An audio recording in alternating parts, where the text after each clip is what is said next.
Muy buenas tardes, estimado auditorio. Nuevamente estamos aquí en nuestro programa en plural, como todos los jueves, aquí en las tardes.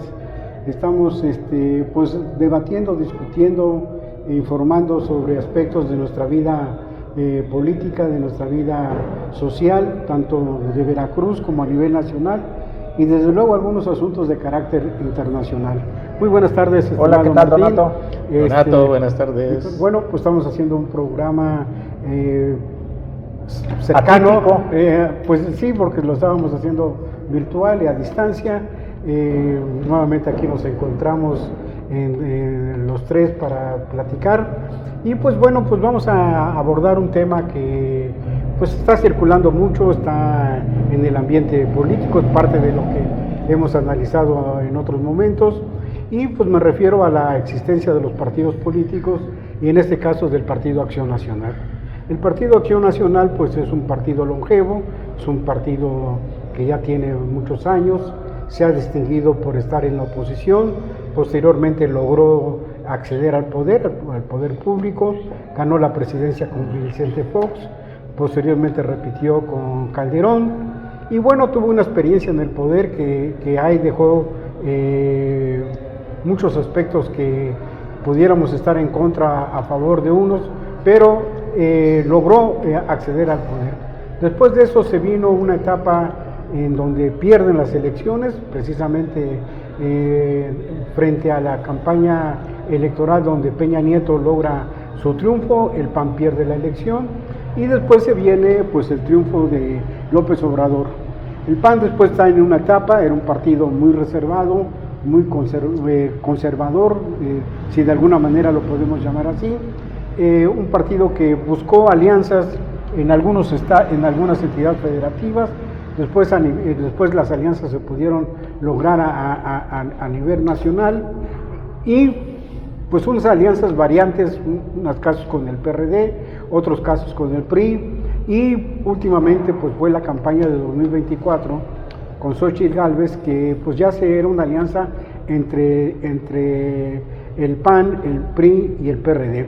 Conocemos los resultados, ahí están presentes, no fue una campaña exitosa, por el contrario, tuvo una votación pues mínima, importante, pero mínima, porque estuvo muy distanciada del primer lugar.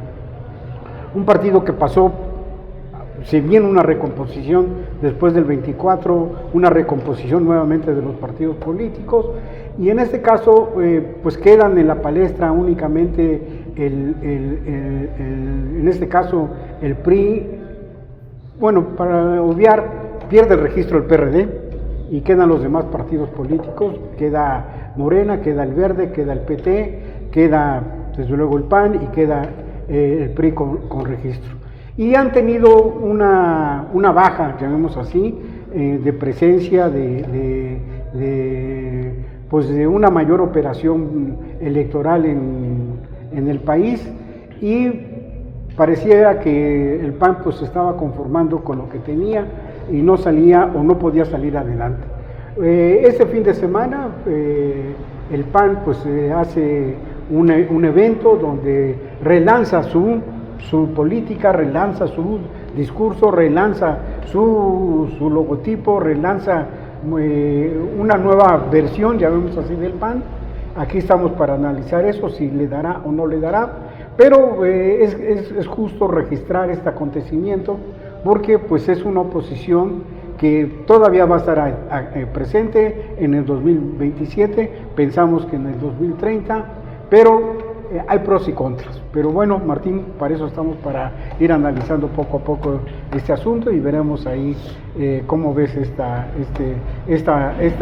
nueva postura del PAN. El PAN que estrena logotipo, que se supone el relanzamiento establece construir una imagen alternativa a lo que habían sido los últimos años del panismo, de este partido, efectivamente de los inicios del siglo pasado, que sale como una respuesta al cardenismo puntualmente, ¿no?, del periodo postrevolucionario, y se establece como ese referente del espectro de la derecha, como se puede establecer en la discusión esta ideológica de izquierda y derecha, y que en las últimas elecciones, después de su ejercicio de gobierno de 12 años, busca, por necesidades formales del enemigo que ya se venía, el adversario político que ya se venía con toda la fuerza y que referenciaba al obradorismo, el establecimiento de alianzas y un cierto correrse al centro y dejar postulados ortodoxos de la derecha tradicional, ¿no?,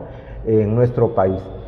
Ahora, en esta jornada de relanzamiento, no solamente modifican o quieren modificar el logo, sino también quieren plantearse la necesidad de rescatar los orígenes del PAN, así lo dice el presidente, quieren decir con toda solvencia que son un partido de derecha y que van en pos de 3 ejes: patria, libertad y familia, sin que al final del día, a mí en lo personal me quede claro que tiene cada uno de estos elementos de soporte, de respaldo en el argumento, porque en un nivel de complejidad como el que se encuentra el escenario social, político, no solo de México, sino del mundo, hablar de familia implica, no sé si el rescate de la familia tradicional, mamá, papá, hijos, etcétera, y no se adecua a las condiciones que existen en una sociedad tan diversa, tan que rompe con los paradigmas tradicionales. Si es que estamos hablando del rescate de los orígenes del panismo, por ejemplo, y lo pongo solamente como ejemplo, de lo que podría ser una familia. De allí en adelante, una serie de elementos que nos llevan a que el planteamiento, además del rescate de los orígenes del PAN, establece la imposibilidad ya de tener alianzas electorales y quieren asumir el reto de ir solos en las contiendas próximas del 27, pensemos, y del 30, calculando que el 30, más allá de no ir en un polo opositor general amplio frente al partido hegemónico y sus aliados, sí establecen una lucha que garantice, según ellos, rescatar la posibilidad de enfrentar la mayoría calificada que hoy se tienen y bajarla, disminuirla para que ésta no exista y contengan el proceso autocrático del país. ¿Dará? No lo sé. Lo que es cierto es que ya salen los primeros brotes de inconformidad a esta visión de ruptura de alianzas. Nuevo León es el caso, donde el presidente municipal de Monterrey es una figura bien vista por el panismo, aunque no necesariamente es del PAN, es priista, y dicen, a ver, eso de la idea de que vamos a romper las alianzas, tendremos que valorarlo porque no es así de fácil como se estaría planteando. Es decir, hay una serie de elementos que el contexto o la razón del momento tendrá que ir atemperando estas condiciones del discurso que acaba de lanzar un presidente que en su evento grita, que no quiere mesuras, que quiere asumirse en esa posición retadora y confrontacionista que se supone no le hace bien al país para ejercer espacios de tolerancia en medio de la polarización existente. Gracias, Martín. Víctor, pues ahí tenemos un PAN que se propone hacerse cambios que lo pongan nuevamente en la palestra de la opinión pública, que pueda ser una opción, que pueda ser una alternativa. Se definen ya sin más como un partido de derecha, cosa que antes ocultaban o les molestaba que se les dijera que fueran de derecha, ahora lo asumen como tal, pero deja algunos dudas, sobre todo como lo que menciona Martín en su planteamiento programático, en su planteamiento, en su discurso, de cómo va a enfrentar el PAN, pues sobre todo a un partido tan posicionado, tan enraizado como en el gobierno, como en este caso Morena. No está fácil para el PAN, pero bueno, ¿cómo ves este acontecimiento, este hecho de esta nueva etapa que el PAN quiere vivir? Sí, bueno, yo creo que el PAN está haciendo una lectura de una ola internacional, ¿no?, global, que tiene que ver precisamente con el crecimiento de las derechas en el mundo, con la avanzada del pensamiento conservador. Hemos visto cómo ya, por ejemplo, en las recientes elecciones en Bolivia, pues fue derrotado ya el movimiento al socialismo, el partido de Evo Morales, ¿no? Llega una persona de centro derecha, ¿no? Podríamos decir, pero también las tendencias vaticinan que muy probablemente en Brasil ocurra lo mismo, en Chile está por dejar la presidencia Boric también, y hay una ola que sobre todo tiene su eje en los Estados Unidos, ¿no? Pero que se ha expresado en varios países. Hay un avance conservador que curiosamente están capitalizando tanto los populismos de derecha como los de izquierda, ¿no? Y la que sale perdiendo aquí es la democracia, precisamente porque el regreso de esos valores de la intolerancia a las minorías, de la intolerancia a los migrantes, de poner el énfasis en la familia tradicional. Por supuesto que para el panismo hablar de familia es pensar en la familia tradicional. Entonces, están haciendo esa lectura y pues probablemente no anden tan errados en ese sentido, si de pragmatismo se trata, porque hay que decir, el PAN siempre tuvo esa dualidad, o sea, por un lado, ideológicamente, desde su surgimiento, era un partido conservador, era un partido de derecha, muy asociado al catolicismo, a las fuentes, a las bases, ligadas incluso en cierto sentido al sinarquismo, ¿no? Los grupos más radicales de la derecha, pero siempre tuvo, por otro lado, como tenía un discurso individualista, basado en la libertad individual, de alguna manera reivindicaba la democracia, entonces políticamente tenía esa dualidad, que en efecto, en contra, digamos, del corporativismo promovido por el PRI, pues fue una bandera que les aseguraba una base social, una clientela estable. De hecho, el Partido Acción Nacional a lo largo de la historia ha sido quizá el partido que ha tenido una base electoral más permanente, más sólida. Primero porque han sido un partido muy organizado, muy sólido en cuanto a sus estructuras, muy delimitado, con más o menos cierta unidad ideológica, ¿no?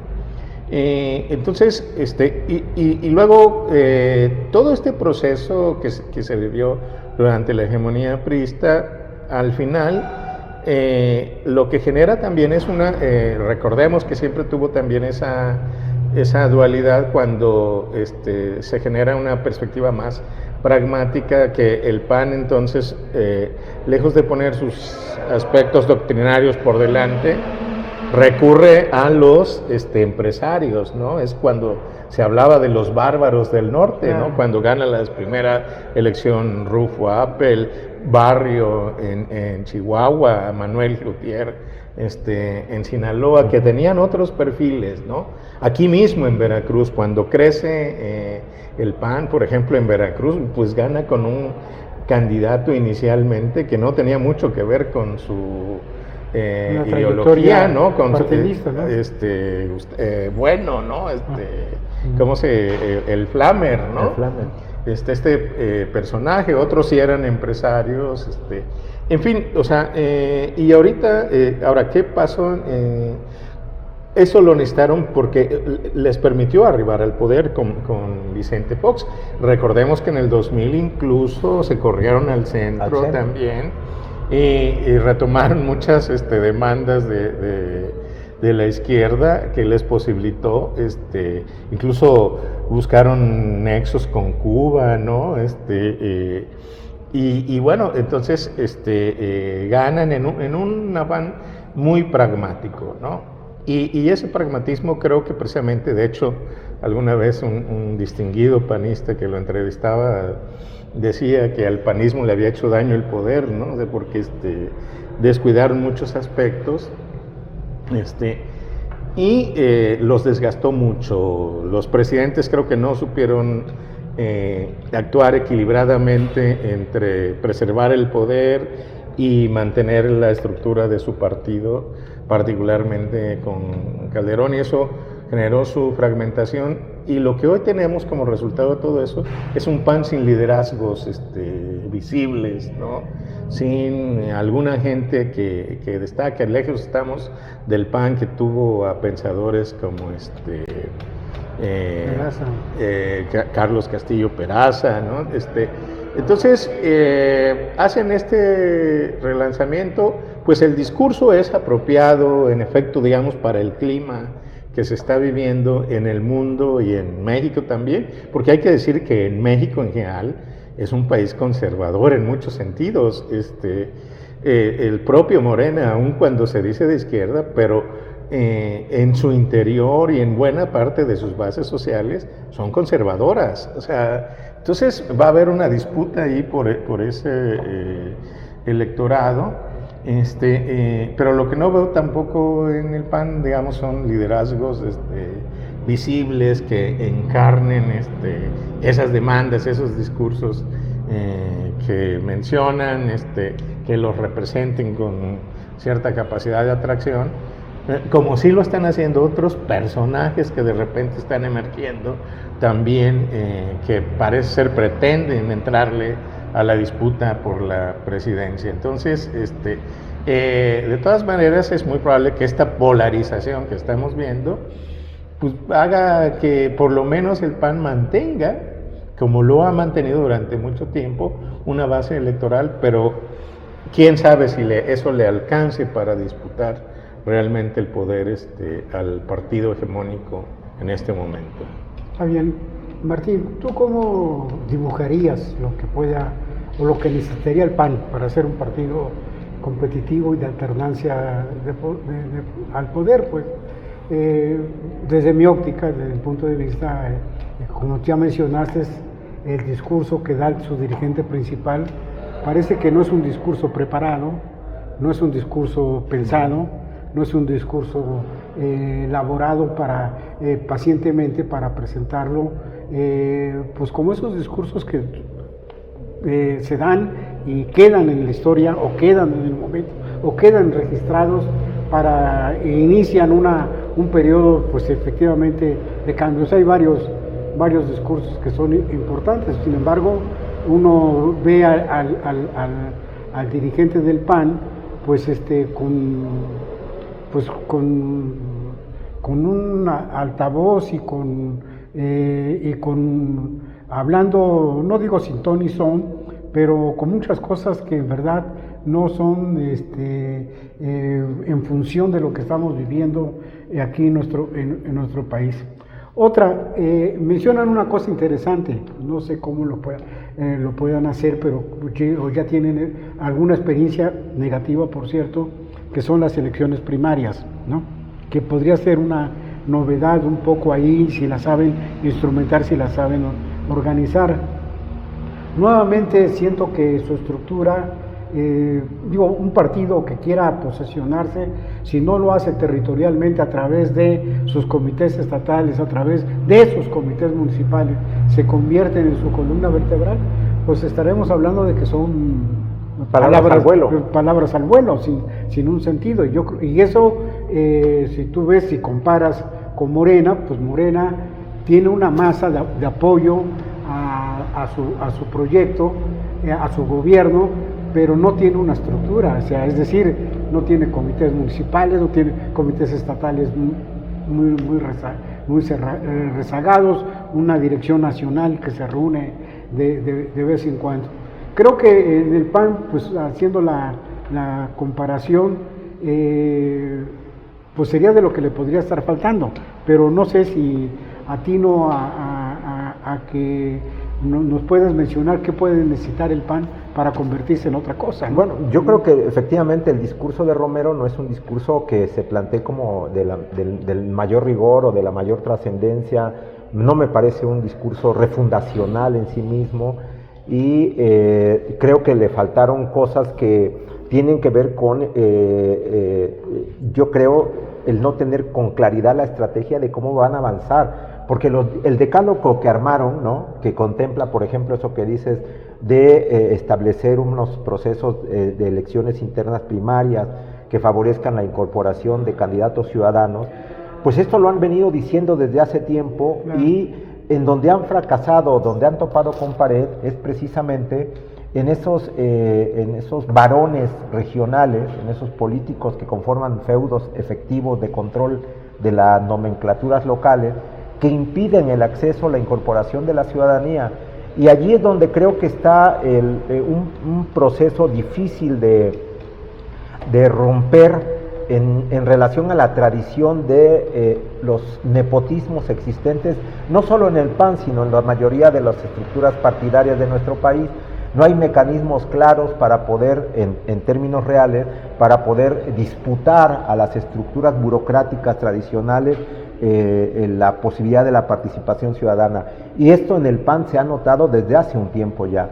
Esta forma de elección donde habían asambleas, donde daban sus discursos, los candidatos, etcétera, se rompió para hacer una especie de guetos del padrinazgo donde se gerenciaban las posiciones. Creo que allí es una realidad que tendrá que confrontar este discurso del renacer del panismo. Ahora, este problema, insisto, es un problema estructural a los partidos políticos que ahora tenemos, y que sin duda, en el caso de las oposiciones, parecieran diluirlos y perderlos en la posibilidad de ser realmente un espacio de representación ciudadana o de mira optimista de sectores ciudadanos que están en contra del proyecto que ahora detenta Morena y sus aliados como grupo hegemónico.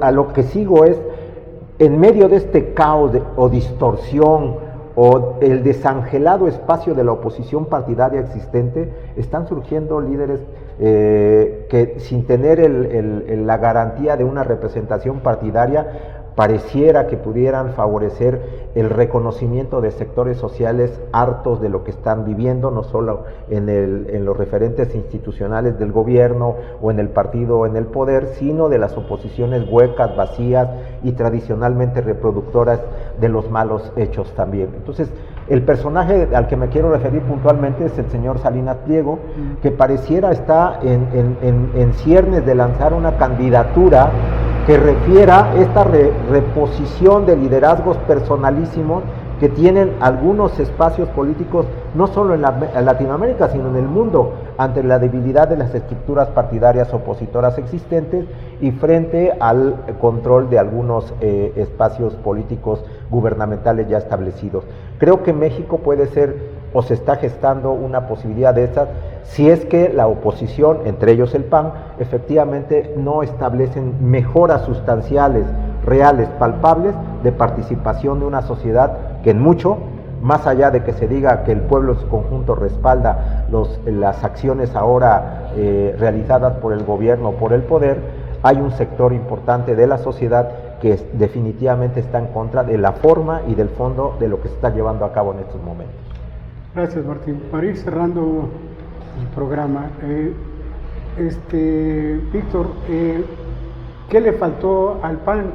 Es decir, ¿o qué le puede faltar al PAN en una circunstancia de este tipo?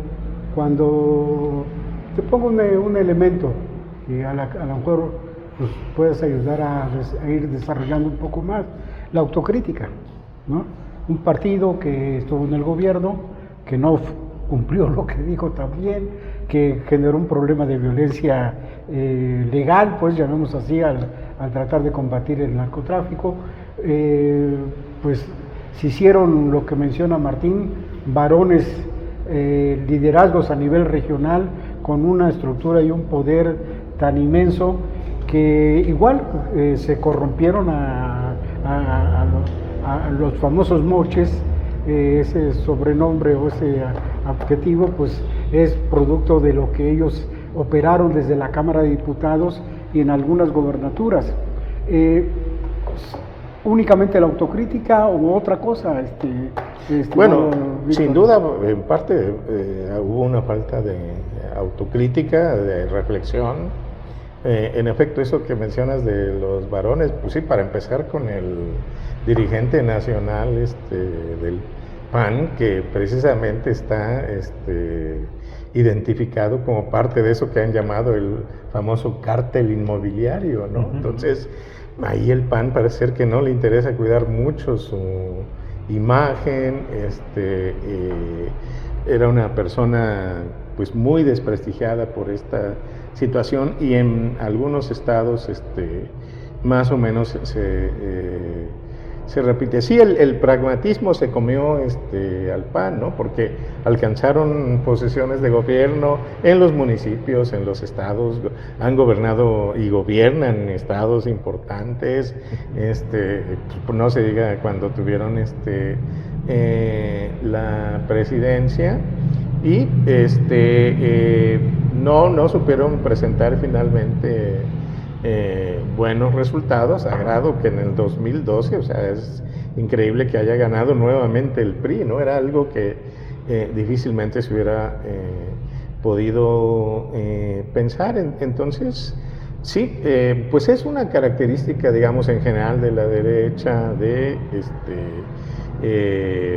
los partidos conservadores, no hacer casi nunca un ejercicio de análisis, de reflexión. Mucho del planteamiento refundacional creo que es de carácter más intuitivo, que producto de un análisis de una estrategia más o menos bien diseñada. Y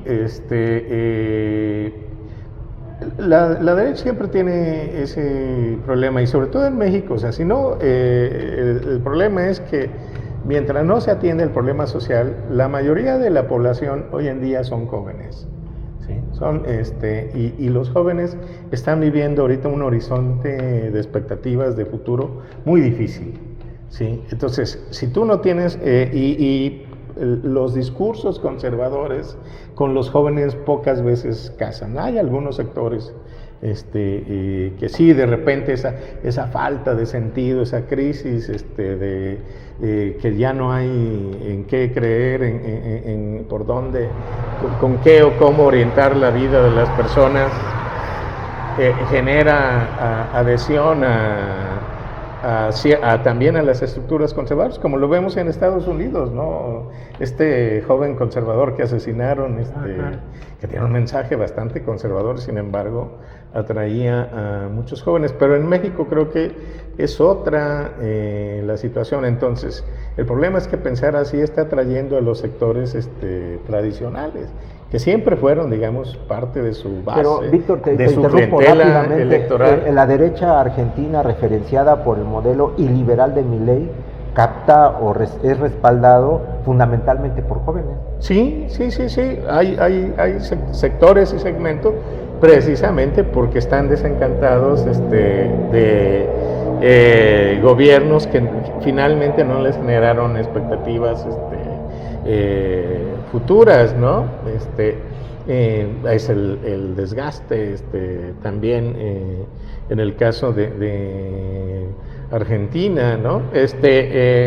En general en el mundo, pero siempre tiende a ser un discurso, por supuesto, contradictorio, y porque es muy difícil que metan ahí la variable social, que va a seguir siendo importante, aun cuando, eso sí, estábamos hablando acerca de la idea de los libertarios, ¿no? Eso también es un discurso que sí atrae a los jóvenes, por ejemplo, ¿no? Reivindicar la libertad, así, la desvinculación con el Estado, con las estructuras, o estructuras más comunitarias, fomentar el individualismo, es un elemento que la estructura social, las comunicaciones permiten reproducir esos valores. Pueden quedar bastante acordes con eso, pero hay muchas otras cosas que tienen que ver con la propia vida de los jóvenes, con la dinámica misma del capitalismo. Por ejemplo, ser conservador sexualmente, cuando la inmensa mayoría de la propaganda comercial mercantil gira en torno al sexo, o sea, de repente eso es un contrasentido, porque ellos son muy pro libertad empresarial, etcétera, pero muy conservadores en cuanto a lo sexual, ¿no? En esos temas no se meten. Entonces, en el aborto, por ejemplo. Que son necesidades, demandas, problemas que están viviendo los jóvenes hoy en día. Entonces tienen esos límites, pero ahora depende de muchas variables. Si vemos que ya en este sexenio el gobierno no da buenos resultados, pues tienen ahí una ventana de oportunidad para extender su presencia, porque ciertamente pues ya llevamos ahorita 7 años y al terminar este gobierno pues ya van a ser 12, ¿no? Entonces, si no hay resultados, eso puede en su momento implicar una ventana de oportunidad, no solo para el PAN, sino para estas otras fuerzas de las que hablaba Martín, o estos personajes de la derecha, como Salinas Pliego, que de repente se pueden convertir en alternativa para mucha gente por un efecto de cansancio, exactamente como pasó en Argentina, ¿no? Pues bueno, llegamos ya al final de nuestro programa. Creo que el PAN tendrá su espacio, seguirá ahí. Creo que se lo ha ganado también durante todos estos 2 años que tiene de existencia. No sabemos hasta dónde pueda llegar o en qué se pueda transformar más adelante, pero pues será un partido que va a estar, llamemos así, en la boleta y con candidato. Seguiremos analizando esto pues en programas posteriores. Y bueno, pues no nos queda más que despedirnos, desearles que pasen una excelente y buena tarde y invitarlos para el próximo semana aquí los jueves a las 4 de la tarde en nuestro programa En Plural. Pues muy buenas tardes. Muchas gracias, ¿no? Y nos despedimos y los esperamos la próxima semana aquí con nosotros. Perfecto.